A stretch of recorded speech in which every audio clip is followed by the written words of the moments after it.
Гагарин деген жерлер бар, ал жерге су жетпеген. Проект боюнча каралган эмес. Бирок экинчи проект аракет кылабыз. Ошо боюнча бирок азыркы келген суулар боюнча кээ бир эски түтүктөр боюнча жаңы түтүктөрдө счетчик коюлган, экинчи эскилерде жок. Ошо боюнча элдин арасында наразылык. Европалык банк каржылап атат. Бул 6,5 миллион евро. Алдын 3 миллиону кредит. Калганы грант болот. Ана бул керпеди кредитти санап келгенде, курс менен санаганда ар жылына биздин керпенибиз шаарыбыз 20 миллион төлөш керек экен ар жылына. Азыр бюджет албай, эч каржылык көтөрө албай.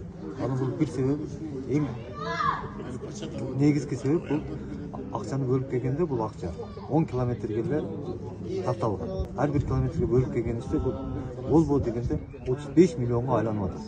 1 километр суубуз. Ошого биз каршы чыкканбыз.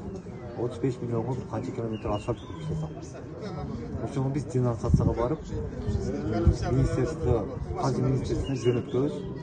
Бирок азыр акырына чейин жетелеп, бизди кайра чакырышып атты. Келгиле, биз өттөгөндө ушул эле акчага 10 километр эмес, 44 километр кошумча кошконбуз да, ошол эле акчага. Бизге бергиле ушул 54 километр биз бүтүрүп беребиз дейбиз. Булар эми ойлонушуп турат, башында макул болгон эмес, азыр ойлонушуп кайра бизди чакырышат. Ошол жерге биринчи проектте да суу чыккан эмес. Күлүктөө айыл болуп жарылгандан бери айылда бир дагы таза суу ичпей, бүгүнкү күндө айылдарды аралап өткөн, Өзбекстандын ичинен аралап өткөн, айылдарды аралап өткөн ачык каналдын ичинен биз суу ичебиз. Бүгүнкү күндө Күлүктөө айылы бүгүнкү күндө 4000ден ашык калк бар, 700ден ашык түтүн үй бүлө жашайбыз. Биз жакын күндөрү кышы менен жаткан муздун түбүндө калган иттин өлүктөрүн, мышыктын өлүктөрүн, памперс, ишибылса мусорларды жакында каналдан тазалап, видео тартып, Facebookка жарыялап, кайрылуу жасаганбыз да. Бизде азыр Аксай бар да, Аксайда Тегерек-сай деген булак бар. Күлүктөө менен Аксайдын ортосу 11,5 километр аралык.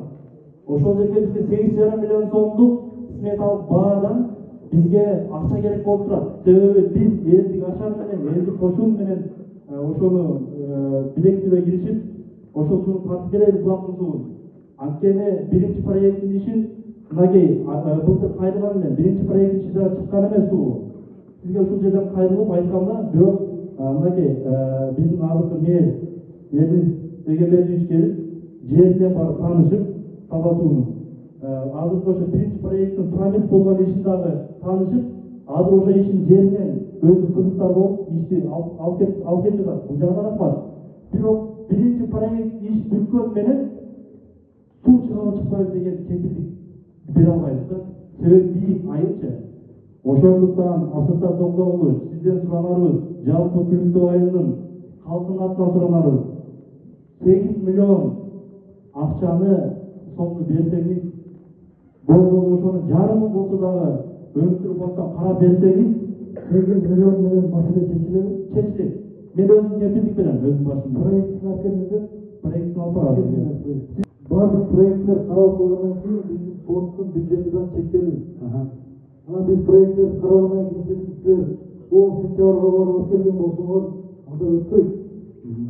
Силер бул апрель ичи проект аркылуу биз апрелдин 25-нен кийин проекттерди карайбыз.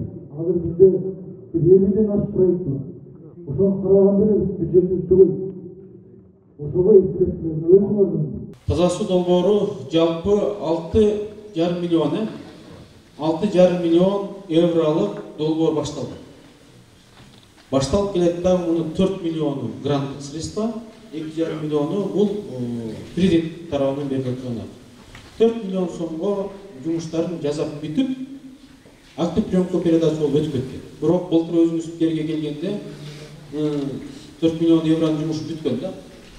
Бирок актив приемка передача менен өтүп кеткен. Былтыр Ген прокуратура келгенде өзүңүз да берге катышкансыз, ушул жерден иш козголуп, анын керектүү тапсырмаларын ата кетирлеринин баардыгын берген. Азыр айылдык шаардык кеңештин депутаттары бир маселени коюп атат. Биз кредитти кантип төлөйбүз деген маселе. Себеби абоненттердин проекттик долбоорлордо азыркы күндө 20% гана суу ичип калышат.